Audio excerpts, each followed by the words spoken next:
The underdogs of the galaxy.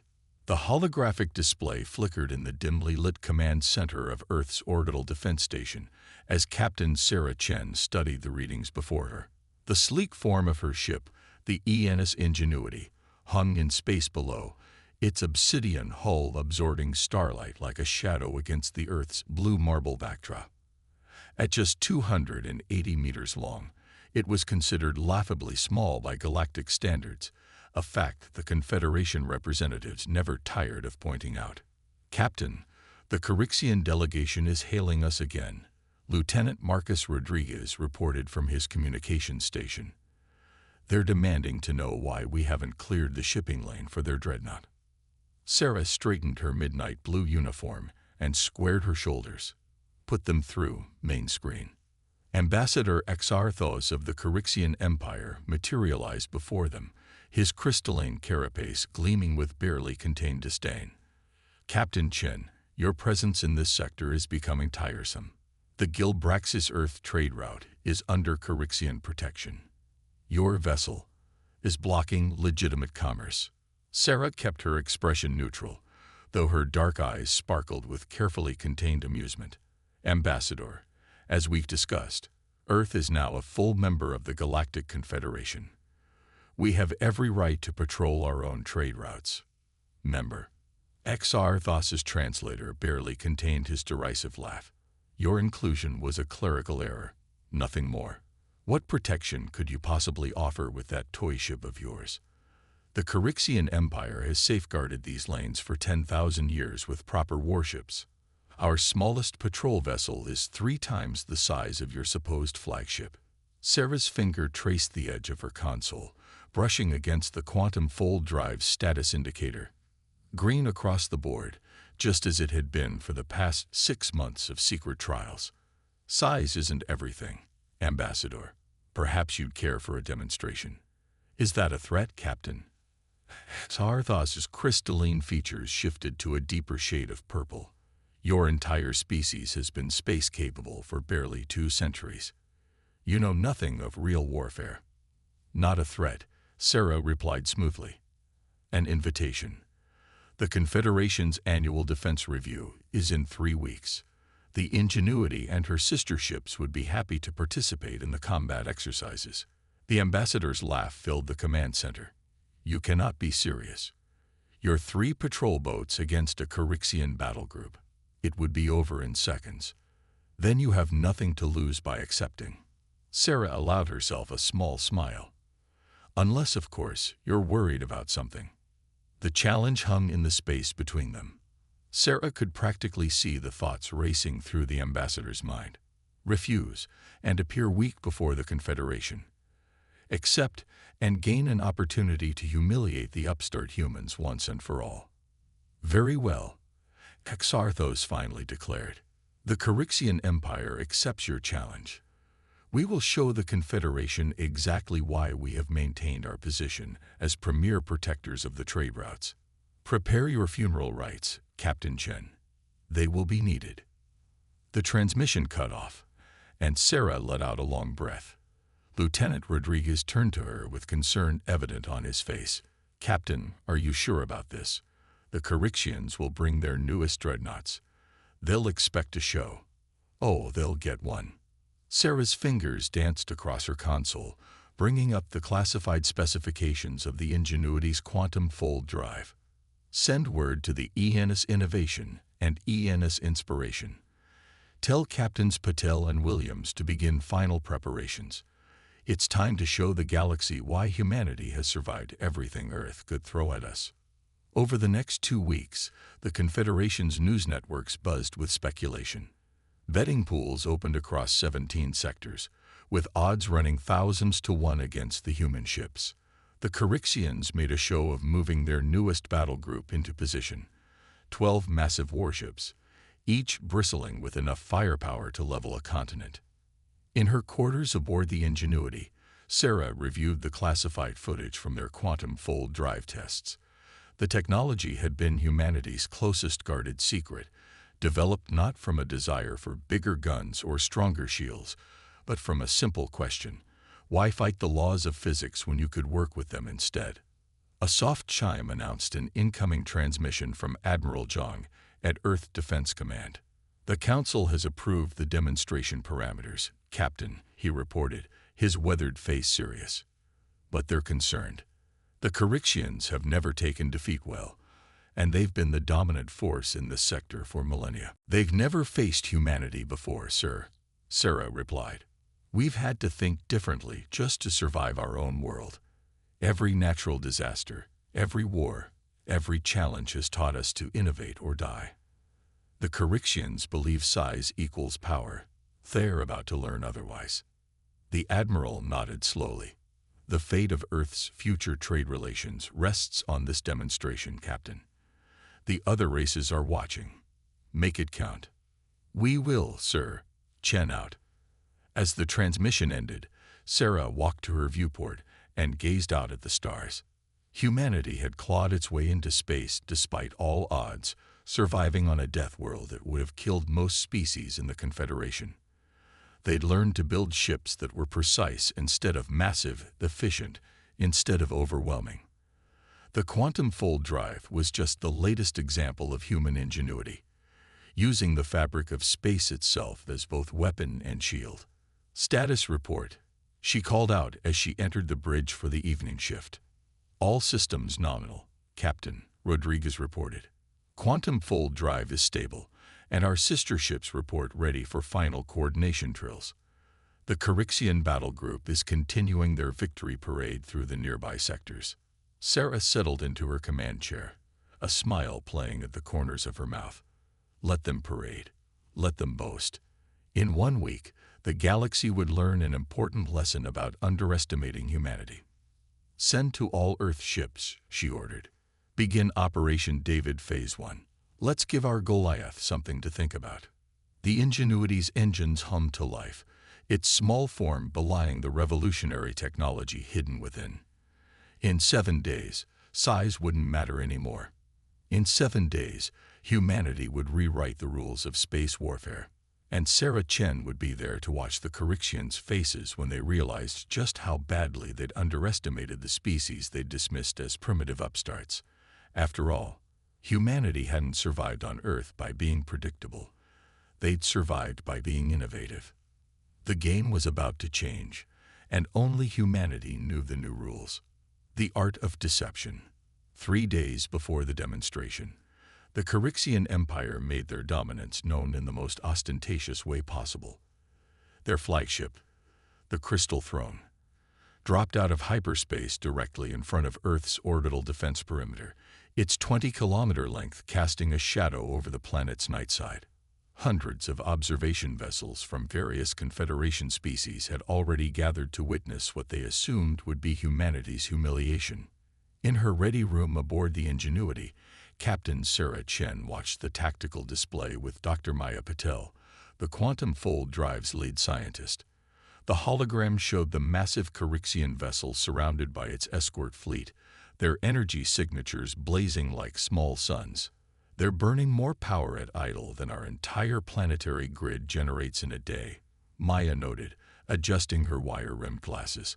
Her dark hair was pulled back in a practical bun, and her fingers moved constantly, running calculations on her tablet. "All that energy, and they still don't understand efficiency." Sarah nodded, studying the Crystal Throne's scan profile. "They're broadcasting their shield frequencies openly. They want everyone to see their power levels. Arrogance makes for poor science," Maya said with a small smile. "They never asked themselves why we didn't try to match their scale. They never wondered what else we might have been working on instead." A priority alert flashed on Sarah's console. Speaking of arrogance, the massive holographic face of High Commander Vexthor, resplendent in his crystalline armor, appeared in the ready room. "Captain Chen, I bring grave news. Our long-range sensors detect an asteroid cluster approaching your solar system. Given your limited capabilities, the Carixian Empire magnanimously offers to destroy it for you. Consider it a demonstration of what real warships can do." Sarah kept her expression carefully neutral. "That's very thoughtful, Commander, but our sensors show no such threat. Perhaps your primitive technology is unable to detect it, Vexthor suggested, his mandibles clicking in amusement. The asteroid cluster will pass through the demonstration area. We should postpone until... No postponement needed, Sarah interrupted smoothly. The demonstration will proceed as planned. If there are any asteroids, we'll deal with them ourselves. After the transmission ended, Maya raised an eyebrow. They're getting desperate, fabricating threats now. They've been scanning us continuously since they arrived, Sarah replied. They know they're missing something. Their sensors can detect the quantum fold drive's housing, but they can't understand what it does. She tapped her console, bringing up the secure channel to her sister ships. Status report. Innovation ready. Captain Raj Patel responded. His ship hung in high orbit, appearing to conduct routine patrol maneuvers. Inspiration standing by. Captain Diana Williams added. Her vessel was stationed near Luna, ostensibly monitoring deep space signals. Begin Phase 2, Sarah ordered. Let's give our audience something to think about. Over the next 48 hours, the 3 Earth ships performed a series of seemingly routine maneuvers. To most observers, they appeared to be conducting basic patrol patterns. But hidden beneath the mundane exterior, each ship was carefully positioning itself according to Dr. Patel's quantum fold calculations. The Carixian fleet grew increasingly agitated. Their scans became more aggressive, their probing signals more intense. They couldn't understand why the humans remained so calm in the face of overwhelming odds. During a brief rest period in her quarters, Sarah reviewed historical footage from humanity's first contact with the Confederation. The alien representatives had been shocked to learn that humans had evolved on what they classified as a Class 13 death world. Earth's gravity, atmospheric pressure, temperature variations, and natural disasters would have killed most spacefaring species in days. But humans hadn't just survived. They'd thrived. They'd learned to build things that lasted through earthquakes, storms, and wars. They'd developed technologies that worked with natural forces rather than trying to overpower them. The quantum fold drive was simply the latest expression of that philosophy. Captain to the bridge.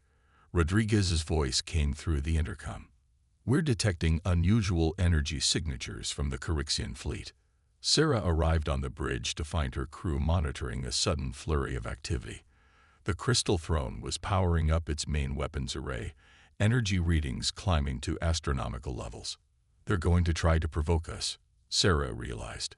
Make us show our capabilities before the demonstration. She opened a channel to her sister ships. All vessels, maintain current positions. Let them waste their energy.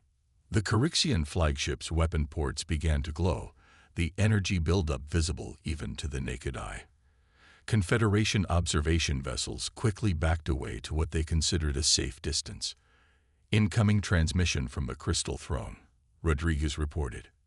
Commander Vexthor's image appeared once again, his crystalline form now glowing with barely contained energy. Captain Chen, we detect dangerous power fluctuations in your vessels. For the safety of all observers, we must insist on inspecting your ships before the demonstration. Sarah allowed herself a small smile. Your concern is noted, Commander, but unnecessary. Our power systems are operating within normal parameters. Then you won't object to a close-range scan. For safety purposes, of course. Actually, we would object, Sarah replied firmly. Our technology remains classified until the demonstration. Perhaps you should focus on your own power fluctuations. Your weapon charge appears to be exceeding your containment specifications. Vexthor's mandibles clicked in surprise as he glanced at his own readings. The Crystal Throne's power levels were indeed approaching dangerous levels, a fact that would now be obvious to all observers. A minor calibration issue, he said stiffly. We will resolve it. As the transmission ended, Sarah turned to her crew. They're getting sloppy.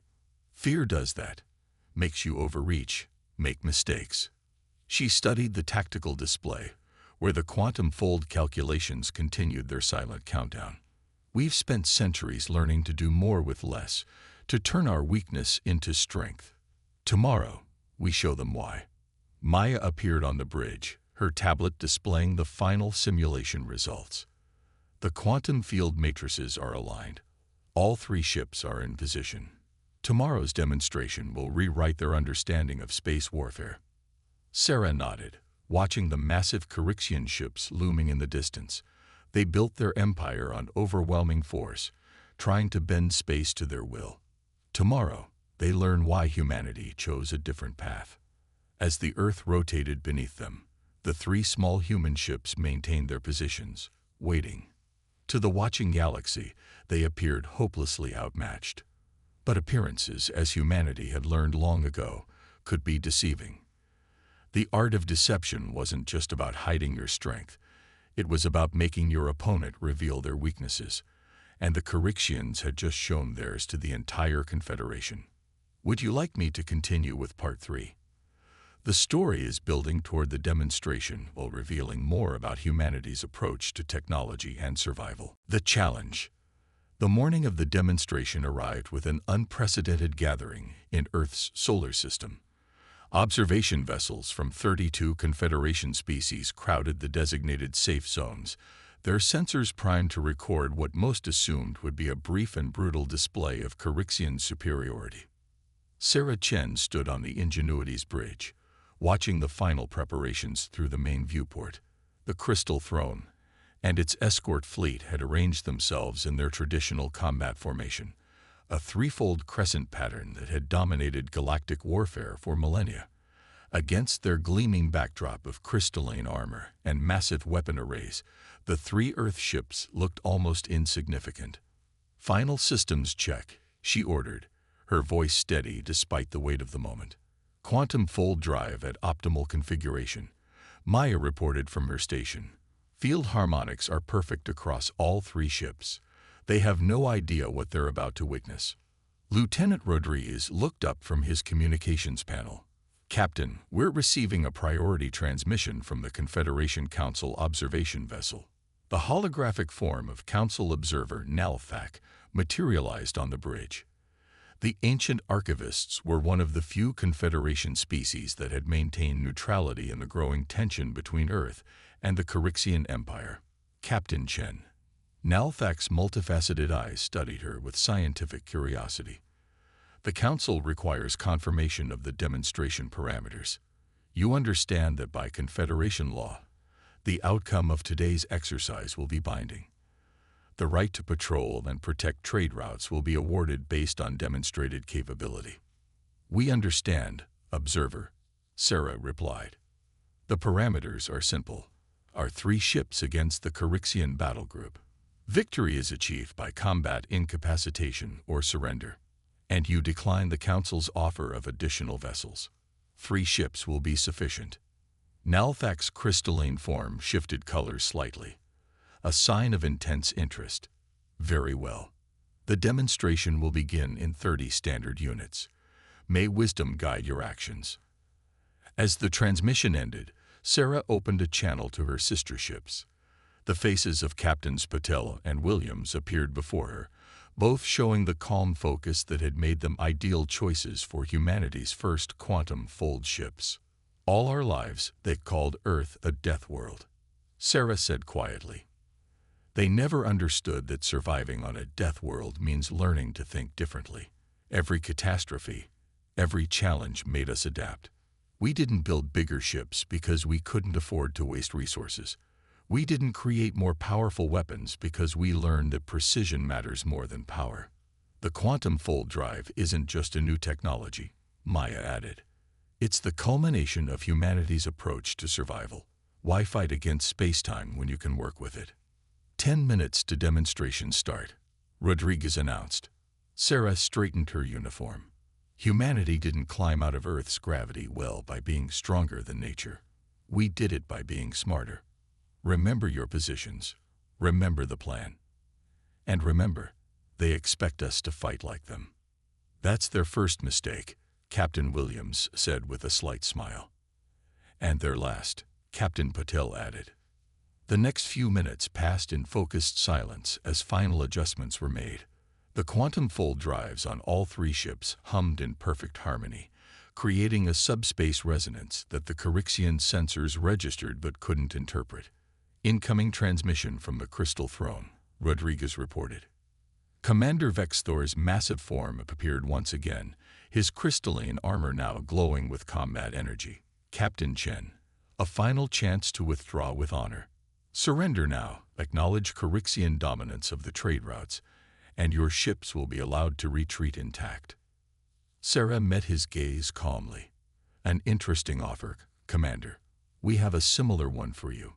Withdraw your fleet now, acknowledge humanity's right to protect its own trade routes, and we'll consider this matter settled without demonstration. Laughter echoed across the command channel, not just from Vexthor, but from his entire bridge crew. You dare to make demands. Your 3 tiny vessels against the might of the Crystal Throne. This debris field will serve as a warning to all who question Carixian supremacy. Then we are at an impasse, Sarah replied simply. Shall we begin? The observation vessels had finished their final positioning. The Confederation Council's sensors were recording every moment, and in the vast space between the opposing forces, tension built like a gathering storm. 30 seconds. Rodriguez counted down. Sarah took her command chair, feeling the subtle vibration of the quantum fold drive through the deck plates. All ships, initiate primary sequence. Maya, begin field calculations. Quantum fields aligned, Maya reported. Subspace topology, mapped and locked. 10 seconds. Sarah allowed herself a small smile. The Carixians had arranged their ships in perfect formation, each vessel's position calculated to provide overlapping fields of fire. It was a flawless display of traditional space combat doctrine. And that was exactly why they were about to lose. Demonstration begins in 5, 4, 3, 2, 1. The space between the fleets erupted in a flash of weapons fire as the Crystal Throne launched its opening salvo. To the watching galaxy, it seemed the human ships were about to be vaporized in the first seconds of combat. But humanity had long since learned that appearances could be deceiving, and space itself was about to dance to a very different tune. Dancing with Giants. The Crystal Throne's opening salvo, a barrage of energy powerful enough to crack a small moon, sliced through empty space. Where the human ships had been a fraction of a second earlier, there was nothing but void. Quantum fold complete, Maya reported calmly. Field stability at 98%. All 3 ships synchronized. On the observation vessels, hundreds of alien representatives leaned forward in shock. The human ships hadn't merely evaded. They had disappeared and reappeared simultaneously at 3 different points around the Carixian formation, their movements defying conventional physics. What trickery is this? Vexthor's voice boomed across the command channel. Your ships cannot. Cannot what, Commander? Sarah's voice was steady as the Ingenuity executed another impossible maneuver, the quantum fold drive bending space-time around them. Cannot survive, cannot fight back, or cannot change the rules of engagement. The Carixian fleet's perfect crescent formation began to break apart as ships turned to track the human vessels. But tracking something that could manipulate the fabric of space itself proved impossible. The Earth ships weren't just moving through space, they were moving with it, using the quantum fold drive to create localized distortions that carried them between the gaps in reality itself. All ships, execute pattern echo, Sarah commanded. The Ingenuity, Innovation, and Inspiration moved in perfect synchronization, their quantum fields interacting to create a cascading series of spatial distortions. To the Carixian targeting systems, it appeared as if space itself was fragmenting around them. Their targeting systems are failing, Rodriguez reported with a hint of satisfaction. They can't get a weapons lock through the quantum interference. The Crystal Throne's massive weapons blazed again and again, each shot designed to saturate whole sectors of space with devastating energy. But you couldn't hit what wasn't there, and the human ships existed in a state of quantum uncertainty, never quite where they appeared to be. Second phase, Sarah ordered. Show them what precision means. The 3 Earth ships began their real attack. They didn't target the Carixian vessel's weapons or shields. Instead, they fired precisely calibrated energy pulses into seemingly empty space around the enemy fleet. The quantum fold drives synchronized, creating a complex web of spatial distortions. What are they doing? One of the Confederation observers wondered aloud. Their weapons aren't even reaching the Carixian ships. But Maya was smiling as she watched her calculations unfold. The quantum fold technology wasn't just about movement. It was about understanding and manipulating the fundamental forces of spacetime itself. Each seemingly ineffective energy pulse was actually precisely placed to interact with the quantum field network the Earth ships had created. The results became apparent moments later when the Crystal Throne tried to maneuver. The massive flagship found itself fighting against localized spacetime distortions. Its own momentum turned against it. The more power its engines poured out, the more the quantum fields twisted that energy back upon itself. Fascinating. Council observer Nalthak's voice carried across all channels. They're not attacking the ships at all. They're weaponizing space itself. The Carixian battle formation had completely collapsed now. Some ships found themselves unable to maintain position as space curved around them. Others discovered their weapon shots bending back on impossible trajectories. The Crystal Throne itself was caught in a web of quantum distortions that turned its own massive power plant into a liability. You dare! Vex Thor raged across the command channel. This is not proper combat. This is not how war is waged. No, Commander, Sarah replied as the Ingenuity executed another perfect fold, appearing directly in front of the Crystal Throne's bridge. This is how humanity wages war. We learned long ago that you don't have to be the strongest to win. You just have to be the smartest. The demonstration had lasted barely 15 minutes, but its impact would reshape galactic military doctrine forever. The Carixian fleet, pride of an empire that had dominated space for millennia, hung helpless in space, immobilized not by overwhelming force, but by the precise application of advanced physics. This is Captain Sarah Chen of the Earth naval ship Ingenuity to all Carixian vessels. Sarah broadcast on all frequencies. Your ships are currently held in a quantum field matrix. You can continue to fight, but I should warn you, the more energy you expend, the stronger the spatial distortions become. Your choice, Commander, but I suggest you make it quickly. These fields are perfectly stable, but I imagine being unable to move is rather embarrassing in front of so many observers. The silence that followed seemed to stretch for eternity.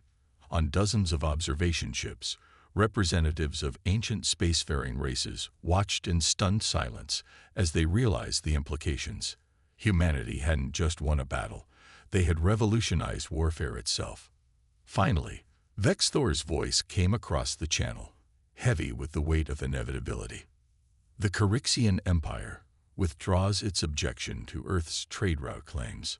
Sarah nodded to Maya, who began carefully collapsing the quantum fields. A wise decision, Commander. We accept your withdrawal. She paused, then added, perhaps next time you encounter a young spacefaring race, you'll remember this day. Size isn't everything. Sometimes the smallest ships carry the biggest surprises.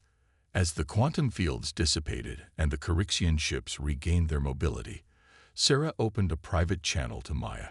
Send the full demonstration data to the Confederation Council. Let's show them exactly what humanity can offer to galactic science. Because that was the final lesson humanity had learned on their death world. True strength lies not in domination, but in innovation. And the galaxy was about to learn just how innovative humans could be. A new dawn. The Confederation Council chambers had never been so crowded. 3 days after the demonstration, representatives from every major spacefaring race gathered to discuss what many were already calling the quantum revolution. The massive crystalline amphitheater hummed with excited conversation in 100 different languages. Sarah Chen stood at the presentation podium, now wearing her dress uniform with the newly authorized quantum service insignia. Behind her, a holographic display showed the technical specifications of the quantum fold drive, or at least, the portions humanity had chosen to reveal. The principles are actually quite simple, Maya explained to the assembled scientists, her hands moving through the holographic equations floating before her. Traditional space warfare focused on overwhelming force, bigger ships, stronger shields, more powerful weapons. We asked a different question. Why fight against spacetime when you can work with it? In the highest tier of the chamber, Council Observer Nalthak's crystalline form shifted through patterns of deep interest.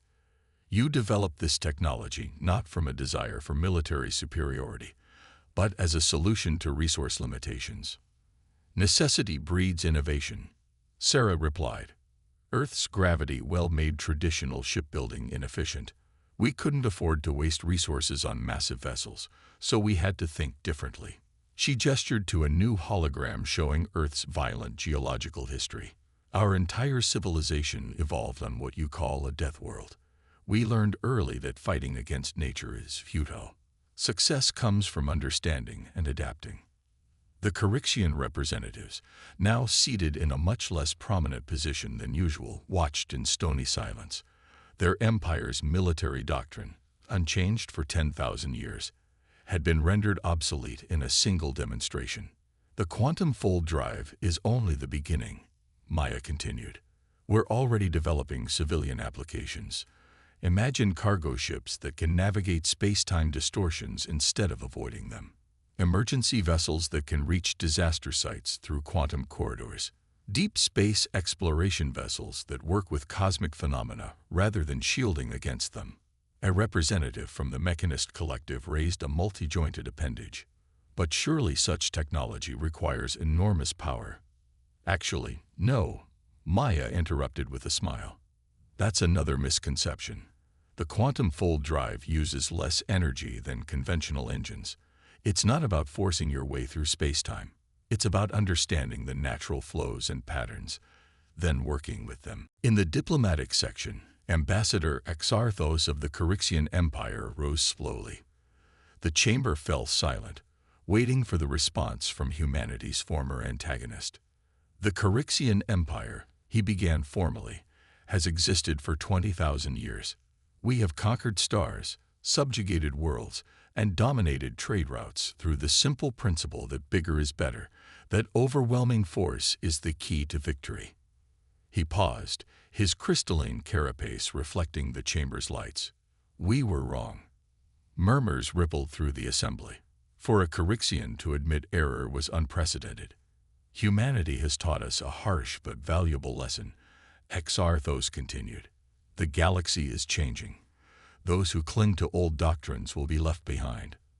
Therefore, the Carixian Empire formally requests a technological exchange program with Earth. Sarah shared a quick glance with Maya before responding. We would be honored to share our insights, Ambassador. Perhaps together we can develop even better ways to work with the fabric of space-time itself. The next few hours saw a flurry of diplomatic activity. Trade agreements were revised, research partnerships proposed, and military doctrines rewritten.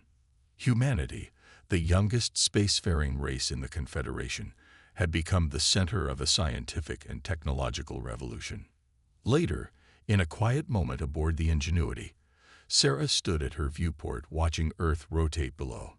Maya joined her, carrying 2 cups of real Earth coffee, a luxury they'd earned after their success. Hard to believe it was just a week ago. They were mocking our tiny ships, Maya mused, sipping her coffee. Size isn't everything. Sarah repeated her now famous phrase with a smile. But I don't think that was the real lesson we taught them. Oh, the real lesson was about adaptation, about questioning assumptions. On Earth, species that couldn't adapt went extinct. Civilizations that couldn't innovate fell. We survived because we never stopped asking what if. She turned to face her friend. The quantum fold drive isn't our greatest achievement. Our willingness to think differently. That's humanity's real strength. Maya nodded, understanding. And now the galaxy is learning to think differently too. Exactly. Sarah raised her coffee cup in a small toast.